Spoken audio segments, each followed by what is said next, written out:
You know what changes? Everything. Times change. Technology changes. People change. Sometimes it seems overnight. You can resist it. You can adapt to it. But you can't ignore it. Our thinking is to lead it by changing the way we work, changing the way expectations are met, leading clients and the practice of law forward. You know what that changes? Everything. Hi, and welcome to Take 5 with the Top 50. It's the video interview series where we speak to each of our 2020 Top 50 CEO Award winners. In just 5 questions, we try to find out what the secrets are to their success and what makes them tick. I'm Dawn Chafe. I am the co-owner and executive editor of Atlantic Business Magazine. Today, I am joined by the president and executive creative director of Ray Creative Agency in St. John's, Newfoundland, Jenny Smith. Thank you so much for joining me today.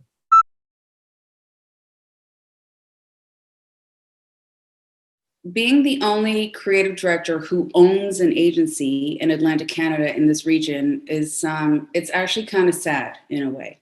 And I wish there were more creative directors who owned agencies here. Only 3% of creative directors globally are women.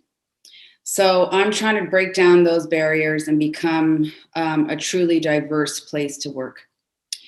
So what does it mean to me? Well, yeah, I'm kind of sad, but I'm also very proud of the fact that that I forged my way to the top as an owner who happens to be a creative director. And, I'm familiar with almost every single agency in Atlantic Canada. I've worked at many of them, and I can honestly say that I run my agency differently. There are no silos. There is transparency. People are treated with respect. There's no old boys club. Our creative department is 80% women. So, and not because I've, hired only women and that was my mandate. It's just that they were the best people for the job. So I'm trying to build on that 3% number, and so I guess also too, 80% of household purchases are made by women, the decisions. So I just think to myself, well, doesn't it make sense to have that female perspective when it comes to your brand and how you market to consumers?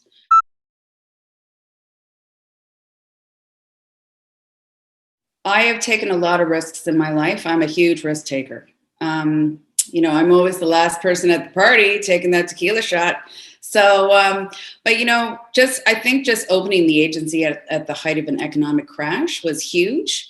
But when it all comes down to it, I think the biggest risk that I have taken since I've opened Ray was not laying anybody off last year in 2020. I didn't lay anyone off, and that was a massive risk for me.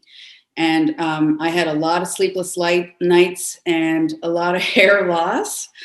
And I did a lot of soul searching, but, and half my clients, they bailed on us and they put projects on hold or they decided to cut their marketing budgets and, understandably so. But I just couldn't bear to let anyone go. My team is truly like my family. And so I couldn't do it. But then on the flip side, the biggest reward is actually right now. And, we spent a lot of days last year in 2020 and a lot of weeks and a lot of months, especially in the fall, working on new business. And we did a lot of pro bono work for local companies and businesses and charities. And we also worked on our own brand, which is something that we never, ever get to do because we're always so busy. And so it's really paying off for us right now. And this January, I am happy to say that we're actually busier than we've been for a really, really long time. And everybody's loving it. And then I get to enjoy all my excellent people. So, and my hair is growing back. So this is good.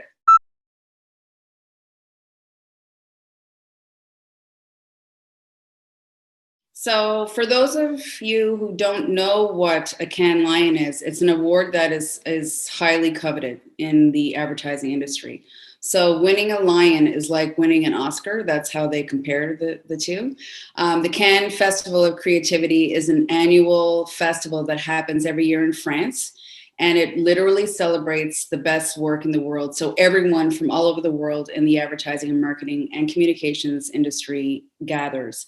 And, you see all the advertising, I guess the advertising stars around the world. And it's very, very exciting.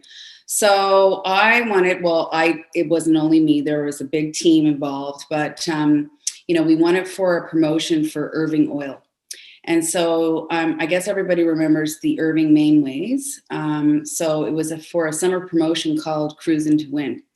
And so instead of making a really big deal out of all the big prizes like RVs and flat screen TVs and cars and gas for life, we actually made a big, big deal out of the tiny prizes that you could win. So, like chips and gum and stuff. So it was actually a really big hit. It meant a great deal because not only did the idea win for its creativity, but it got a huge amount of results. So, and then the client kept on running the promotion year after year. So that was a massive coup for us, but also for the client as well. And, it was also a big deal because most promotions you see, it's just the same old thing, right? They promote the big prizes, but not this one. And we had this amazing client he was fearless, and he knew that it was a great idea. And we just had a really solid relationship with him, and he trusted us, and that's really rare, and it's very special. So the process was really challenging, but it was well worth it for all those reasons.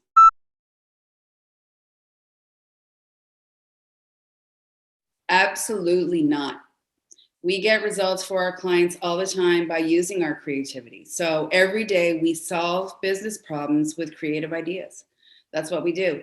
When you have a true partnership with a client, you get to collaborate with them on the work. You build a certain amount of trust and respect, and then they come to us because they can't do what we do. They can't, like, we are truly creative people who want them to be successful. So we use our creativity to solve these problems. And it's the best feeling in the world, because when a campaign has performed and it's a highly creative campaign and it's unexpected and memorable, it gets results. People notice it. And nowadays, consumers are exposed to, I think it keeps on going up there, but I think it's like 7,000 advertising messages a day on a daily basis. So you got to do something that's going to get their attention, and creativity always wins. And when you can get their attention, and if the idea is smart, it's going to get you results. So, I always feel as though, like, I actually am really, when I see a really great creative idea, I'm like, okay, is this going to actually work though? And when a campaign gets results and it's a highly creative campaign, it's truly the best feeling in the world, because you've done your job.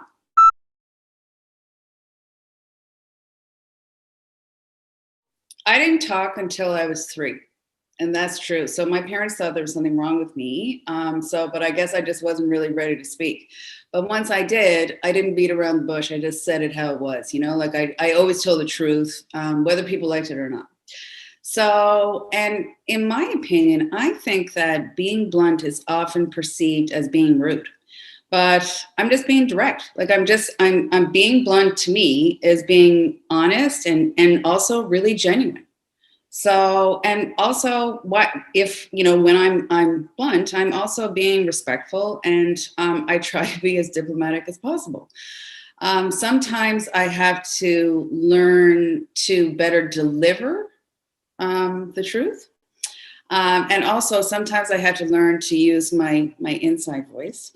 But, like, how sometimes you're in a crowd and, like, you're thinking something in your brain, and you're like, oh my God, I wish I could say that. Well, I'm the person that actually says it. So I guess I just have to learn sometimes that, and I guess it is a weakness. But on the other hand, I've been in this business for a really long time, for 25 years. And I've worked with lots of different types of personalities. And I've had lots of bosses. Well, they're all of them have been male, whom some I've really respected, and then some I have despised. And when there are secrets and people sugarcoat stuff, and there are backroom conversations about things, it's tough to know what's what. And that's when, for me anyways, paranoia sets in. And then, once that happens, you start second guessing yourself. And then, your confidence is shot.